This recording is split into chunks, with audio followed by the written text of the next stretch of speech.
I have seen many futures, and most of them are bad. In the immediate aftermath of the reckless mortal's clumsy scrambling of timelines, Loki noticed something quite curious.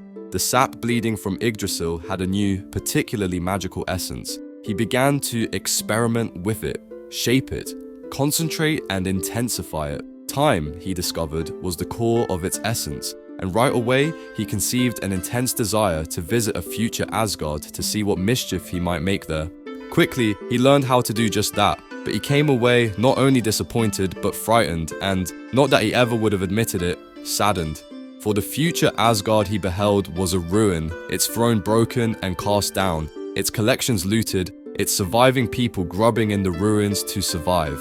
No, Loki thought, surely this is not Asgard's only future. He brewed the enchantment once more, and discovered an Asgard overrun by Jotun, with Laufey himself grunting on the throne, and Asgard's people little more than bones, and another Asgard in flames, with Surtur bestride the blazing trunk of Yggdrasill, while the fabled towers of the realm collapsed in fiery rubble. And another, windswept and empty, the cask of eternal winters broken open in the throne room. And another, shattered into drifting fragments against a sea of stars. And another, impossibly sunk under an ocean, with vast shadows moving in the moonlit waters above. Hundreds more, thousands more, Asgard's burned, Asgard's frozen, Asgard's overrun by dark elves or dwarves or enemies from Midgard or the worlds beyond the stars, a Kree-devastated Asgard, an Asgard ravaged by the Eternals, an Asgard ruled by an alien overlord whose minions oozed and sprang like living shadows, hunting down the last of the realm's true subjects. In all of these, Loki did not find the one thing for which he truly searched, himself. And then, at last, an Asgard mighty and unbroken, an Asgard overarched by Yggdrasill's branches and underpinned by Yggdrasill's roots.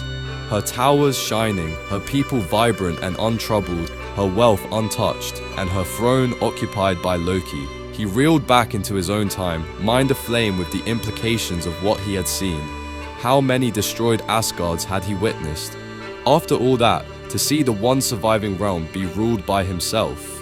Well, Loki thought, the only Asgard that survives this absurd misadventure is one in which my true destiny is at last acknowledged, my primacy accepted, my sovereignty celebrated, as it should be. Now remains the work of bringing this future to pass. Immediately, the crucial points of the plan presented themselves to him. First, of course, he would have to maneuver the All-Father into the deep enchanted slumber of Odinsleep. Tricky, but he had done it before. The biggest obstacle was making sure that Heimdall didn't notice until it was too late. Then, Loki would use Thor's desire to help their father against him, guiding him into a certain place where Loki wouldn't have to worry about him for a long time. But these were powerful enchantments. Even for Loki, he was going to need to bring in a co-conspirator or two. It would be easy enough to betray them and rid himself of them later, but for a brief time, they would be useful. Karnilla, of course. Aligning with the Norns was an absolute necessity if he were to retain rule over Asgard and not see it suffer any of the tragic fates he had witnessed. And while a master of magic, the Queen of the Norns was no great schemer, at least not compared to the God of Lies. He also thought of Karnilla's closest ally, Hela. She was family after all, and these kinds of things should be kept in the family whenever possible. Also, she would be useful because of her vast power and unlimited legions who would keep the Valkyria and Crimson Hawks busy, leaving the throne unguarded. If Loki could just figure out what to offer Hela in return.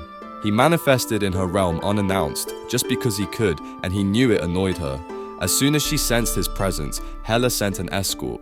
This time, it was a retinue of fallen Asgardian warriors riding skeletal horses and singing the ghostly songs of the Asgardian dead who never made it to Valhalla. To the accompaniment of these mournful, discordant strains, Loki followed his escort to Hela's throne. In this kingdom, bones twisted by dark magic paved the path to her castle, while particularly favored souls became feasts for her Nastrond crows. Loki hated the decor even more than he hated the thought of Thor sitting on the throne of Asgard. Well, perhaps not quite that much. And speaking of thrones, Hela sat on hers, regarding him with an imperious and icy stare as he approached and the ghostly retinue vanished. "Loki," she said, "whatever foolish scheme has brought you here, be assured it will not succeed. Return to your realm and disturb me no further." Oh, sister, great queen, whenever you call me queen, Loki, or, for that matter, sister, I know you want something. Tell me what it is and spare me the insincere implication that you care about family. Oh, I do, he said. I do very much. Our family rules realms, and we have a responsibility to rule them as well as possible. Unfortunately, we are not currently doing that, because I am not ruling Asgard. I propose to rectify this error, and you want my help? Yes, Loki said. My plan will succeed with or without you, but as I said, we're family, and for the third time she interrupted him. Why should I? Why to be rid of the All-Father, whose time is past, and to be rid of our beloved Odinson, who would otherwise succeed to the throne of Asgard, which is the one thing you cannot stand to see happen. Loki did not give her the satisfaction of agreeing. You see, Loki, Hela said, of all master plotters, you are the easiest to predict because all of your plots are ultimately only about one thing. Loki inclined his head, again unwilling to make a verbal acknowledgement. You have been working new magic. I smell it on you, Hela said. Tell me. Ah, the sap of Yggdrasill. Observe. Loki cut a small notch in one of the world tree's roots. As the sap oozed out, he captured it and began to work a charm to extract its essence. As the world tree shapes the limits of our realms, he said, this substance shapes the limits of our time. After a moment, he held a small ball of what looked like amber in the palm of his hand. Take it. It will show you the future of your realm just as it showed me the future of mine. Yours? You speak of Asgard? Yes, Loki said. That is why I wanted to see you. He placed the ball in Hela's hand and began to describe what he had seen. Ah, she said when they had returned from the visionary voyage. Yes, it is quite deserving of an ah, Loki said. But the real question is, will you help me? I will, Hela said, but I have my own vision for this, Chronovium, for it has fallen in my realm as well. In return for my help, you will help me bring this vision to fruition.